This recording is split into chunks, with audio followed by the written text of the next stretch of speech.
Good morning, Dr. Gary here on the road. We are dental practice brokers nationwide. Today's topic is, let's call this case study. When the real estate value and or cost to build a dental office far exceeds the gross income and value of the dental office, what do?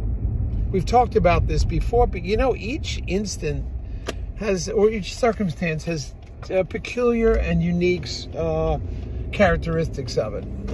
So we're going to get into this, what we think the best to do in these situations. As you know, we're now in 28 states. We just opened up Ohio. We have 10 employees. And we're now available to you from 8 a.m. in the morning until 9 p.m.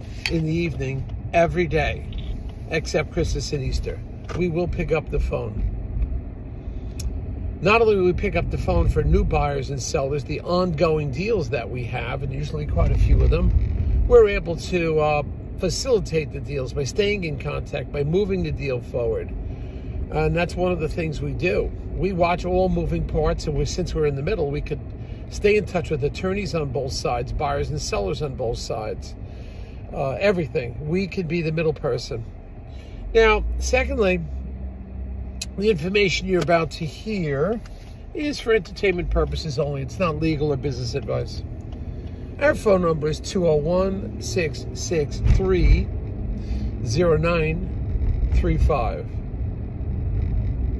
Our website is nationwidedentalpracticebrokers.com or dentalpracticeguide.com. You can find some useful information there. Now, if you're thinking about selling to a DSO, we can help you there because often they will pay our commission, so there'll be no commission to you. We pick and choose who we think the best DSOs are because they change all the time. The internal workings, the management, everything changes. One DSO in year 22 may not be the same DSO in 23. That is what the requirements are, their minimum EBITDA, number of operatories they're looking for. Things change, so we keep up with those changes. But more so, we want the best for you. We get the same commission from them all, so it doesn't matter. So we want you to be in the best possible situation. Also, if you work with us, often, based on certain criteria, we can get your legal fees reimbursed upon successful closing. So you may want to take advantage of that. So stay in touch with us about that. Anyway, and appraisals, if you need an appraisal, give us a call. We can help you with an appraisal. So what do we have here? So today's situation is we have two of them. A home office, really nice area. Home's worth about $875,000. And it's a home office. Now it has rental income. The doctor doesn't live there. So he's getting a few $1,000s a month from rental income. So that's something positive. But the home is worth like $875,000. Practice is grossing like nothing. Practice is a couple of operatories on the ground floor, grossing like $160,000, $150,000. It doesn't gross a lot of money.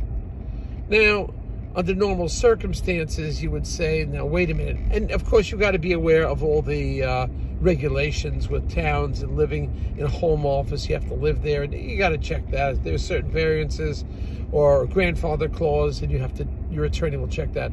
But assuming you could buy the building and not live there, just have a tenant in there, or unless you want to live there, that's a tough one, all right?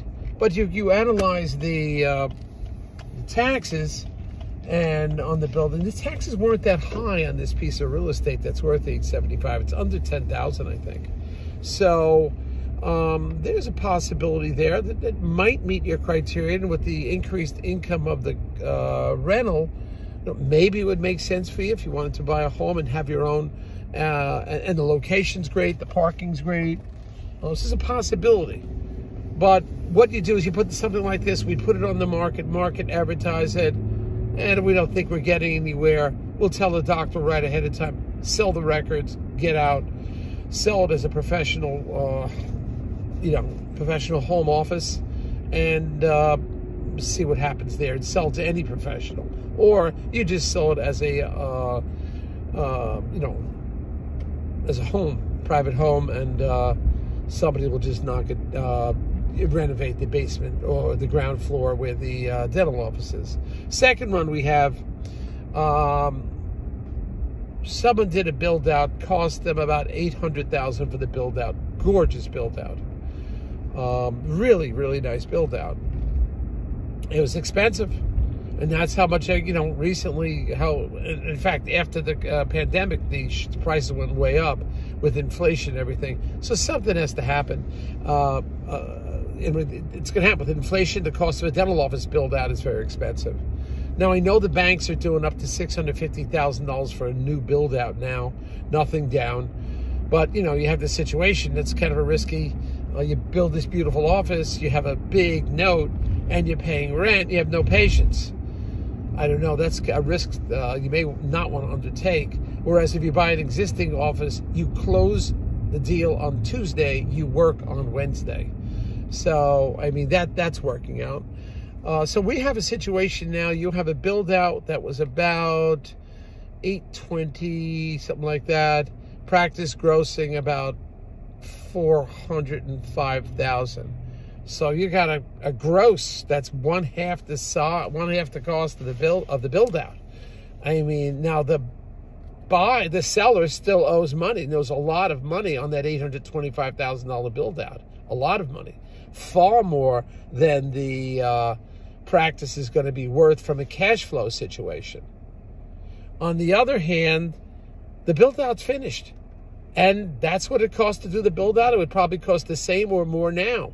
You're talking about a few thousand feet. You got 6 operatories, great location, move-in condition, like 4 years, 4 years old. So if somebody wanted to build, this would be a far better situation for you because you have in-house patients, and I think it's in an area that can grow rapidly. The only reason they're not busier is because they have several other offices, and this one they can't man due to staffing. So, I mean, that may be worth a shot, but you got a dilemma there. So the seller, if the seller can't find somebody, and the seller's not going to take a loss because they owe the money on the build out, can't take a loss. They don't have that money to spend. So, and the bank's not going to take a big discount on that. So what do you do?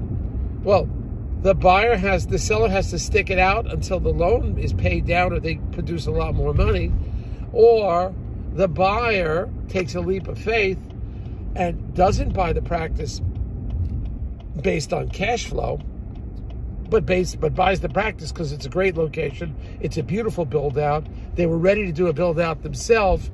So under those circumstances, you can't look at cash flow. You've got to look at the facility, and if you were thinking about building a facility, well, you're getting one at a discount, and you take it from there. Obviously, I think the buyer had put some money down on it, so it brought the cost down a little bit to when it comes down now, if they have to resell everything. So the buyer's still taking kind of a loss and has paid down the note for the last couple of years. So you'll be getting sort of a bargain there. But it's a tough situation. The seller's not going to sell it until they could pay off their bank note.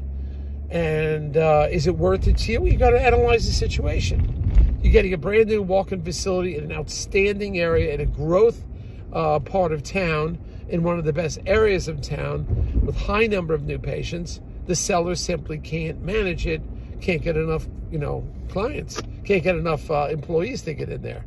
So you now have a situation where you may want to take a chance on it, and I think it's a chance worth taking, that you're going to overpay, if you want to call it from a cash flow point of view, for the dental practice that's only grossing 400 something, but you're going to make the money back.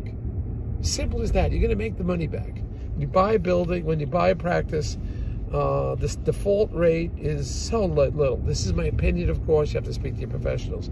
But the default of a dental practice is so little. It's usually because of the doctor got involved in drugs or alcohol, or did something foolish like taking a PPO practice and overnight, firing the staff overnight, trying to change it to a fee-for-service. It just doesn't work that well. You could eventually do that, and slowly. You should never fire the staff, and not initially. But anyway, that's kind of what you have here. And this is a case scenario, and these things happen all the time, and each case is different. Every situation is different. Every deal is different. You have to analyze it. And you've got to work with the bank that's going to say, that's going to say, we'll take a chance on this. All right? And not all the banks will. That's why you need a dental bank. All right, great seeing you guys and talking to you today. It is in New Jersey. We got about 33 degrees. It's gray. It's cold. I wish I was in Florida right now. Hopefully this year, by next time, we'll be broadcasting from there, at least for a couple of the winter months. I'm going for a swim and a workout. I should have a great time. We have some new case studies coming up soon on the next YouTube, so stay tuned to that. We're excited to share this with you and give you live information day by day, and it should work out well. So please stay tuned, and we will be in touch with you. All right? Thank you. Bye now.